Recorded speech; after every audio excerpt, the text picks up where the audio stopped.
is happening, fellow fantasy GMs? I am JJ Wang. He is the bearded one, DJ Dub. And with our powers combined, we are the Fantasy Couriers. Well, JJ Wang, I think I'm getting sad day by day knowing that this NFL season is almost over. And I thought about it. There are 7 months before I see meaningful football. It's making me sad. I'm kind of sad, but I mean, I feel like there's enough football from September to January to give me enough football for the year. Plus, we got all those spring football leagues popping up too. We can talk fantasy about. Yeah, you start your own podcast, Fantasy XFL, if you can smell what that football's cooking. Maybe we can get The Rock on or something. If The Rock comes on the show, I'll talk XFL and only XFL if The Rock ever comes on our show. NFL, bye, just to talk to The Rock. I'll see what I can do. Yeah, call your connections as we get there. But sorry guys, if you thought that this was the XFL show, you are mistaken.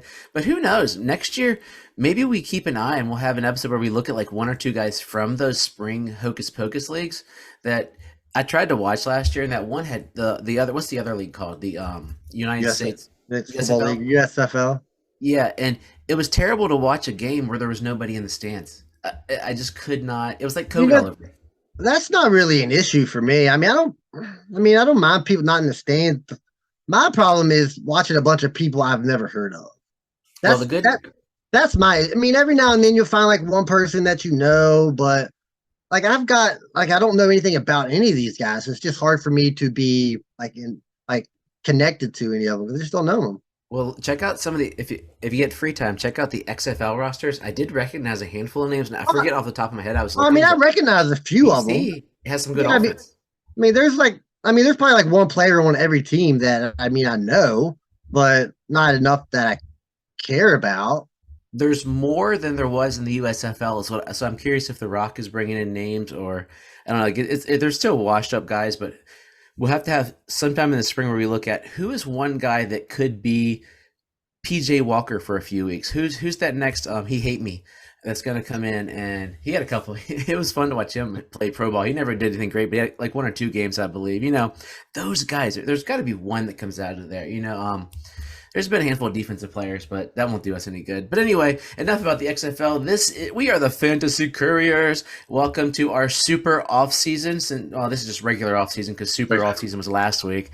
If you hadn't had a chance, go back, check out our Fantasy MVPs. They're a different take on MVPs. It's not the standard, top players in the entire world. We throw in some other guys based upon where they were drafted, how they affected teams, and what they did. This week, we're going to switch it up a little bit, but if you want to hit us up, you know where we are. Everything's in the notes. We're not going to waste your time talking about it. We'd love to have interactions over the league. I'm keeping an eye on the underdog competitions as I'm falling off the face of the planet Earth. I don't know why I do DFS anymore. You should be glad your computer you got locked out of underdog, you lucky duck.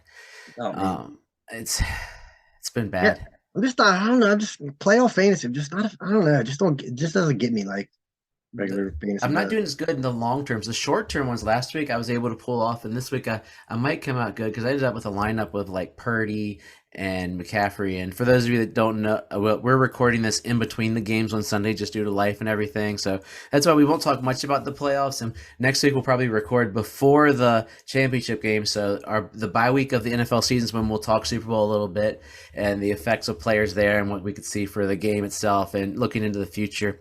But yeah, hit us up. We'd love to hear you in the offseason. If there's things you want us to talk about, hey, that's what we're here for. We need something to talk about. I made a new connection through my other podcast. I got us another guy who's listening, talking to us.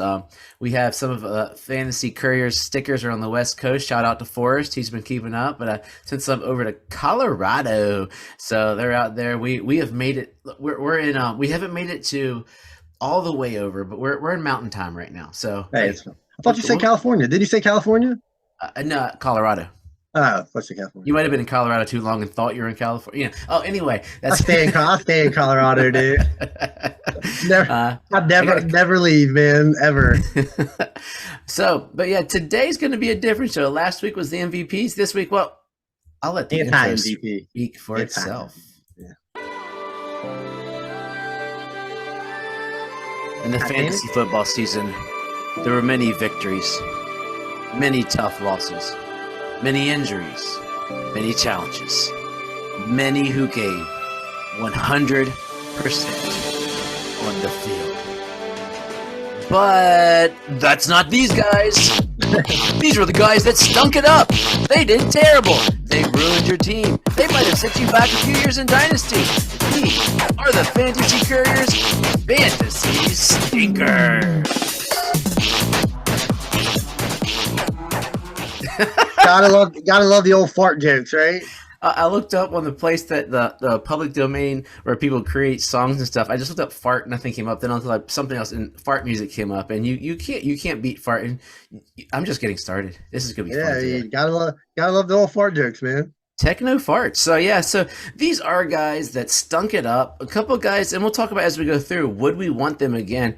I have a final guy. I don't know if you have a final guy. I've narrowed it down to guys that stunk it up, that just messed up your team so bad that you're like, I never want this guy again. It might be someone you're mentioning that you'll throw out at the end, but these guys, we'll talk about as we go through. The guy you have, or the two guys that you have on there, are pretty much the only two guys that I can come up with. Yeah, so we can talk. I got both their stats pulled up, and we'll close out with those two guys and see what we would think about them. So I'll start because I have to eat crow. My first fantasy stinker is a guy that I thought would still be playing football right now, but I was wrong. And he stunk it up this year. We've mentioned it enough. Everybody thinks he's washed up. Who knows if he's washed up or not? But that's Mr. Russell Wilson. Russ got the big bag of cash, and then Russ, well, he pooped in that bag, lit it on fire, and gave the big bag of poo. He had a whopping, 16 whole touchdowns to 11 interceptions, 3,500 yards.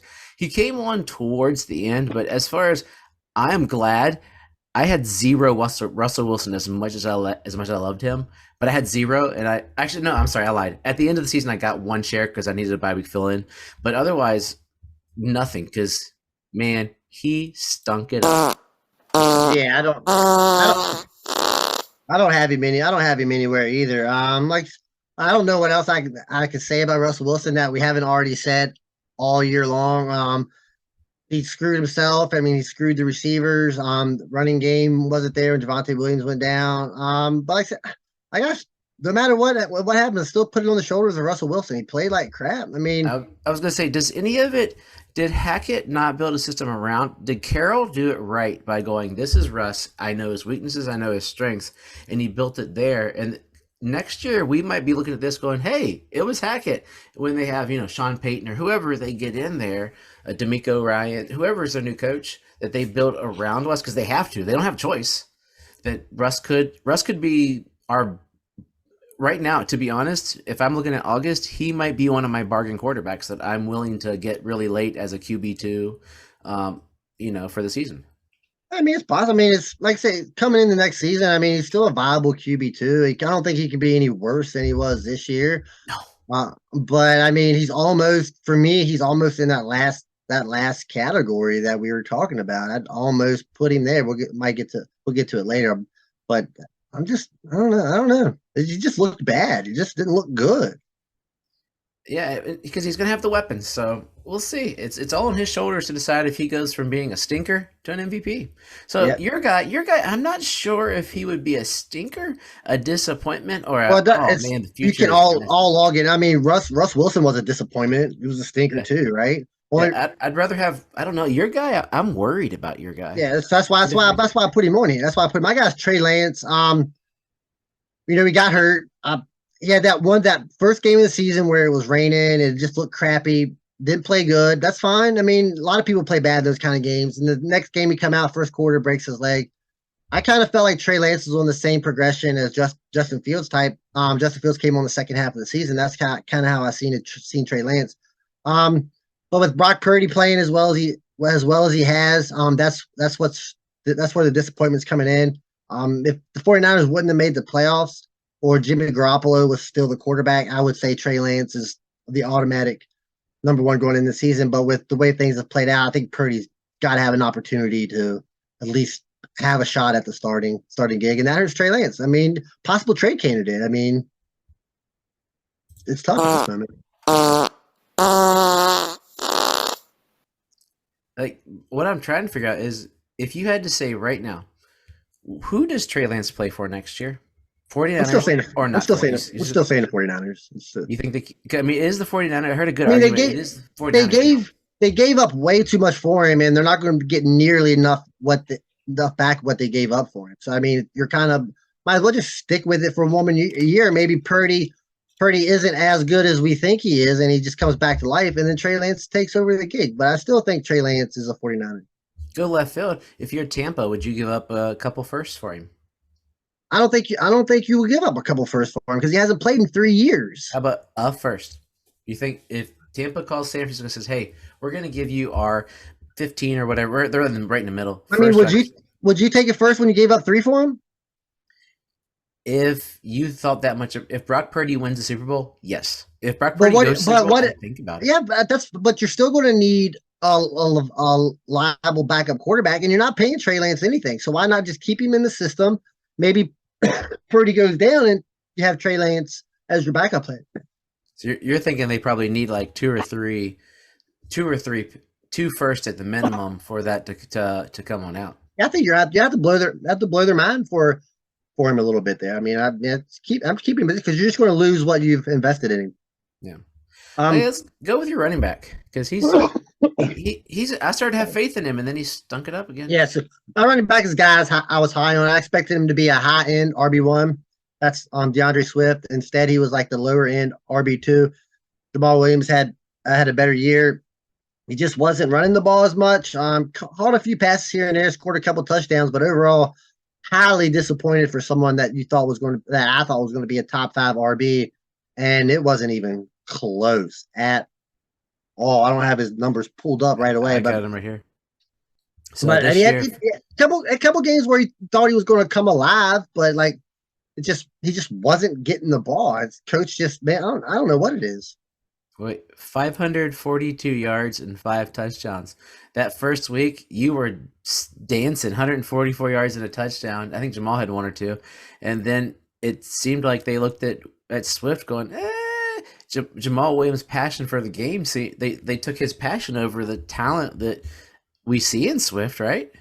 I don't know if it's passion. I mean, I'm sure Swift has just as much passion for the game as Jamal Williams.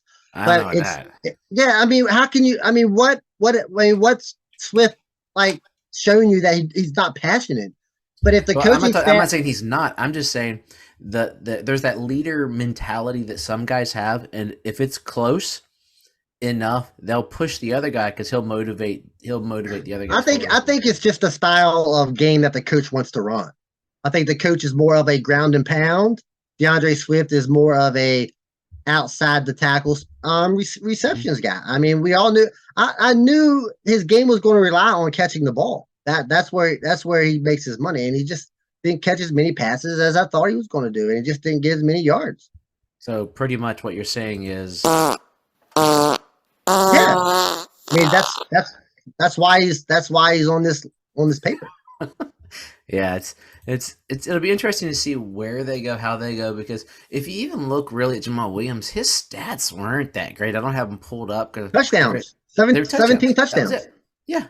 But yards, I saw that. Remember, we saw that they showed that list at Thanksgiving. It was like 1, 1, 2, 2, 1, 1, 3, 5, 10, 1, 1, 2. Like, so he came in he was basically the bust the other year when he got all those touchdowns. So what I think Derrick Henry is going to be in about 2 or 3 years. So my guy is probably would win the award for messed up the most teams this year, and that would be Jonathan Taylor. He had more yards than your guy, which nobody would really know because he had 161 in week 1 and 147 in week 10. So that was right there, was almost half, a little bit less than half of his yards. But for the season, he had 4 touchdowns. He only played in 1, 2, 3, 4, 5, 6, 7, 8, 9, 10, 11 games. And that's not really what you're expecting when you have the number 1 overall pick in a draft. And in the back of my mind, I was thinking last year, should we have picked up Jefferson or Chase? But Chase was out too. But Taylor he looks he looked like the guy that everybody thought he would be because he got too many carries in college.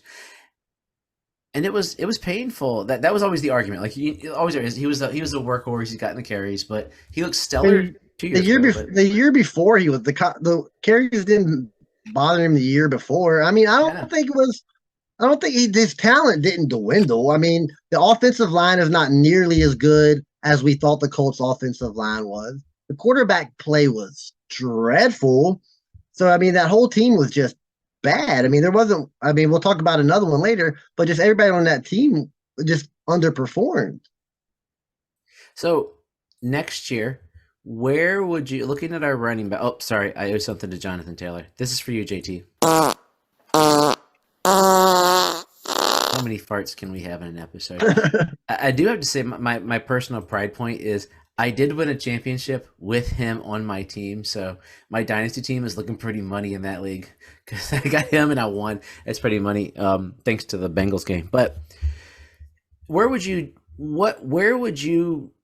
draft Jonathan Taylor? I think we both agree CMC's #1 next year.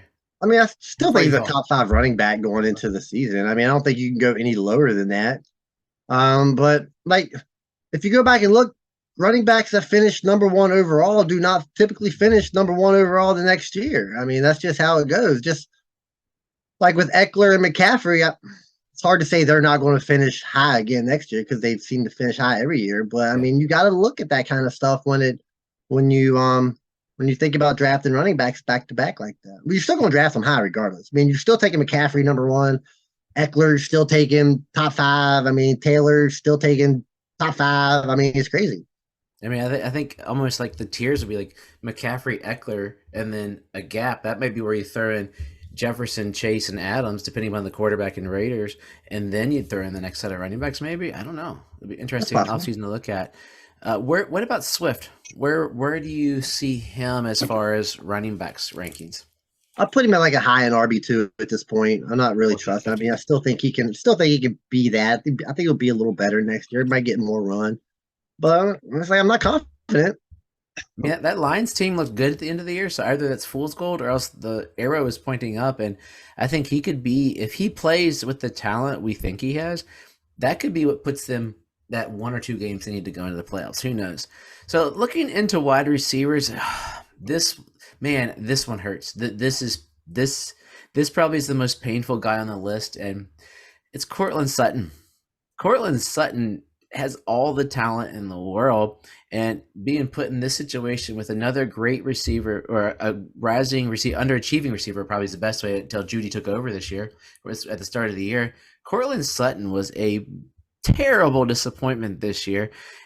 In Denver, he had 64 receptions, 829, and 2 touchdowns. And for a big body guy to have 2 touchdowns, that's just like devastating. It's like 95 fantasy points here on Pro Football Reference. Depends on your scoring, but he just falls into that Russ Wilson problem. I'm hoping it's a Hackett problem. If Hackett shouldn't have been a head coach, maybe he's a good OC or something, or he's DC. Whatever he was. I think he's OC. But he just seemed. It just felt like when you watched him, he wasn't there, and then Russ would pepper him with targets, but something didn't look right. Maybe an offseason together with Wilson will help them connect, but Judy looks great. So Sutton, you for sure deserve this.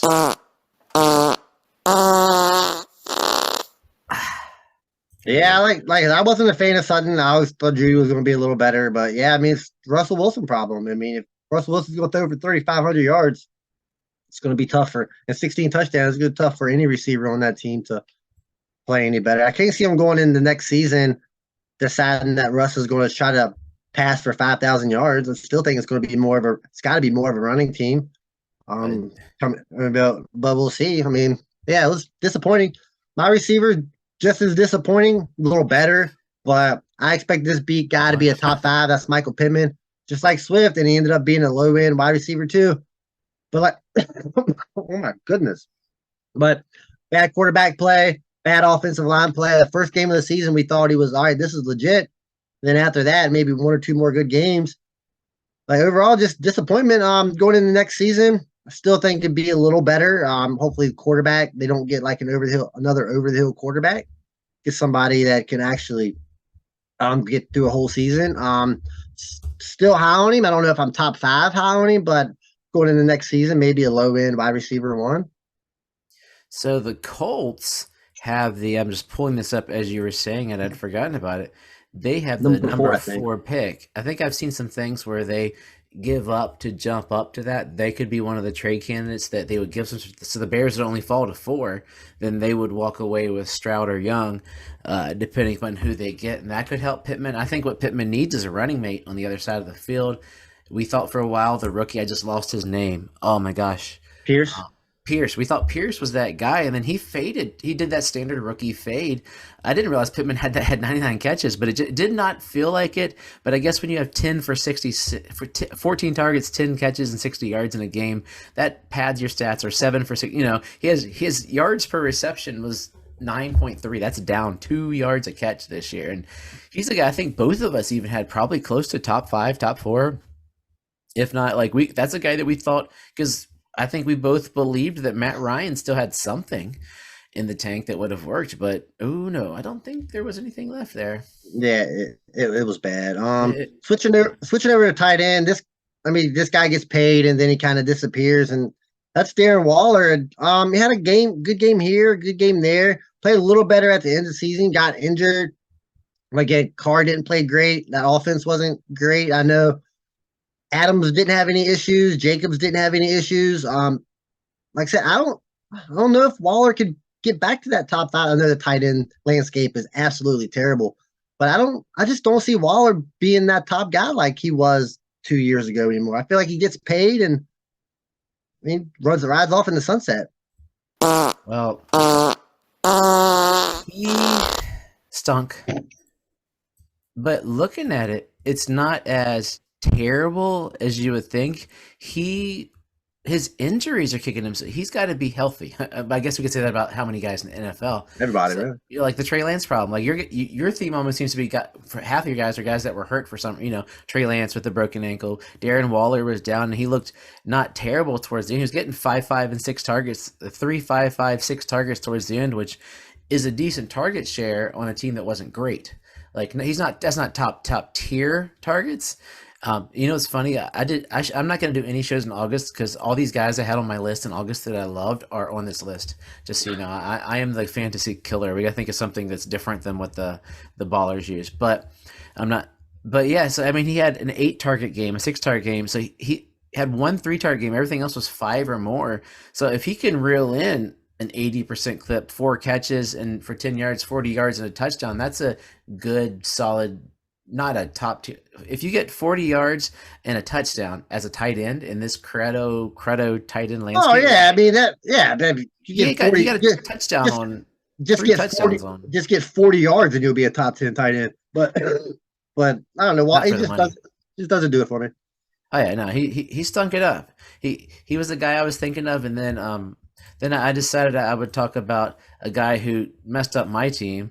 His name is Kyle Anthony Pitts, the next coming of Gronkowski. He did hit the injury bug towards the end, but he looked terrible this year. He had he had lower stats than Waller, if you believe it or not. Waller had more yards and touchdowns in 1 less game than Kyle Pitts this year. Kyle Pitts, I don't even know what to say. He had 1 game with 87 yards, 1 game with 80, and the rest were just terrible. And then he got hurt, and I think they just shelved him so they could use him for the future as whichever quarterback if they go with Ritter or what they do for the future. I think they're going with Ritter, but maybe that'll give him time. Maybe does he bounce back with Ritter in the helm? It's possible. Maybe he's one of those 3rd-year tight end breakouts. They always say it usually takes about 3 years for a tight end to pop off, but with the way Pitt's coming in, we've all expected more. He's been nothing but a disappointment since day one. I just don't know if you can put him up there in that category right now until he has literally showed nothing. He's had a good game here, a good game there, but overall it's been literally nothing. I know the offense has been bad, but you think he would show a little more. They would think they would target him more. He's a gigantic dude. But tight end, I guess tight end's a tough position. And he's when you're I guess you're more of a wide receiver type than you are a tight end type. I guess maybe it's a little harder. I'm not sure. With talent's there, it's got to be, but just terrible, just not good at all. I mean, I'm trying to pull up real quickly to look here real quick. Antonio Gates, yeah, Antonio Gates, first year, 389 yards. Then he went off. I thought he had a little bit longer before But Antonio Gates was nowhere near what Kyle Pitts was coming out. He's an all-timer. Antonio Gates was a steal. I mean, you got Antonio Gates low. Nobody expected Antonio to be a great tight end. I mean, we've propped Pitts up as being like the number one guy. That's where that disappointment comes along. I mean, no tight ends come into the league like this, and it's just been a disappointment. I mean, the overhyped tight end, it's tough. Some would even say, I don't think some would say that. I'm pretty sure everybody would say that. There's probably someone in Atlanta who still just loves him, and they just think, give the kid a chance.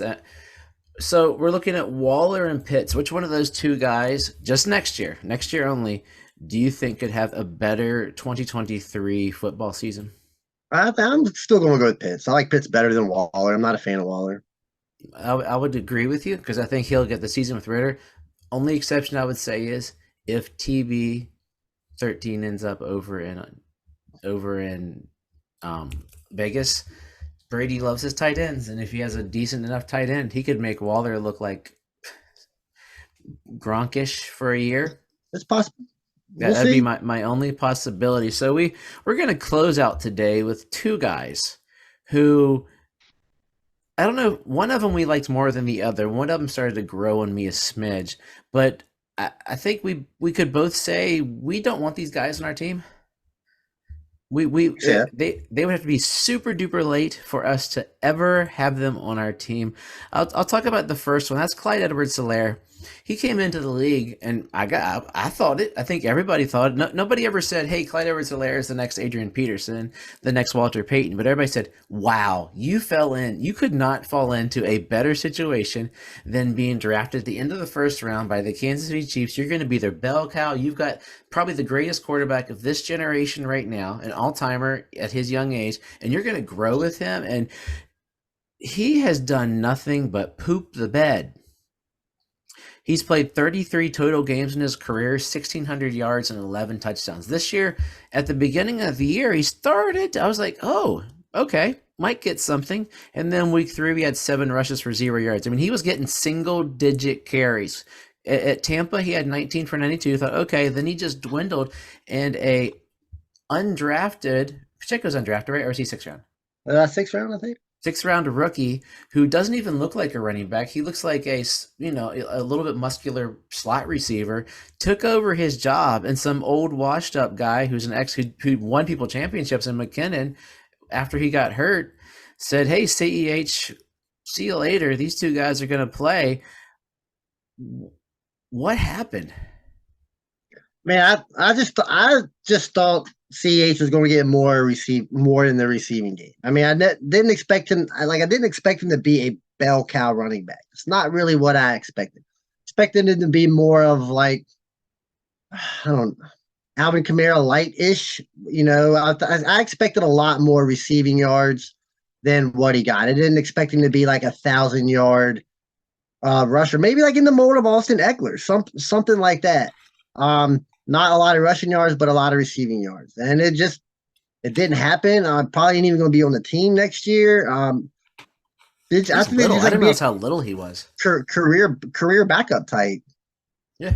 I didn't realize he's a little dude. He's only 5'8". He's not much bigger than a little guy. Yeah. At 209. So I mean he's like a little bit thicker scat back. Yeah, I mean he was getting some catches there at the beginning too. Like he had 32 yards, 44 yards, 39 yards, those 2 touchdowns in the first game, and then something is off. That I wish I'd have gotten a bigger fart sound from him because he deserves it. He deserves something bigger than that. Yeah. So the other guys, I think pretty much the other guys, everybody's given up on him at this point. I mean, started off strong, looked good. It's Rashad Penny. It's just every year he gets injured. He looks good, then he gets injured. He looks good, then he gets injured. And I just don't think you can draft him anymore. I don't think anybody's going to draft him especially coming off another, I think it was ACL tear, right? So it was something bad. So I mean, he's had like three bad injuries in his 5-year NFL career. I just don't think honestly, I don't think you can touch either one of these guys at this point. Broken fibula. Oh no, never mind. You got a broken and leg. He broke his tibia coming back from the ACL. Yeah, Rashad Penny, when he plays, he looks pretty good. I don't think we can argue that per se. Like at the end of he was probably last year's Jerick McKinnon, but a different kind of player. But he was that league winner that you might have snaked at the end of the year off waivers or from somebody who was dumping him or whatnot, and he carried you to a championship or got you pretty daggone close. And this year, we knew that there'd be something lost there with Kenneth Walker, who was a good running back. But then once again, he breaks something. He's Mr. Glass. Rashad Penny could be like good old Russ draft day. You see Rashad Penny say he gets scooped up somewhere. I don't know how long the contract was for him off the top of my head, but he gets scooped up somewhere. He might be a good depth piece on a deep dynasty bench. That someone gets hurt. He only has 337 rushes on his career, so he's got injured yet fresh legs per se. So there's not a lot of wear and tear on him. So we could be lucky and he could be one of those late bloomers, or he could just be Mr. Glass. I kind of, he kind of maybe reminds you of maybe like a Jerick McKinnon, right? Jerick McKinnon had those same problems. We all thought Jerick McKinnon was going to every year. Jerick McKinnon, this is his year. With the Vikings, this is his year. This is his year. Then he goes to the 49ers. Oh, Jerick McKinnon, this is his year. And every year he gets hurt. And then goes to the Chiefs second half of the season, and we're like, holy cow, we've waited 7 years, but hey, Jerick McKinnon has finally paid off. So 2 questions there. Number 1, I got to tell something real quickly for our boy Penny.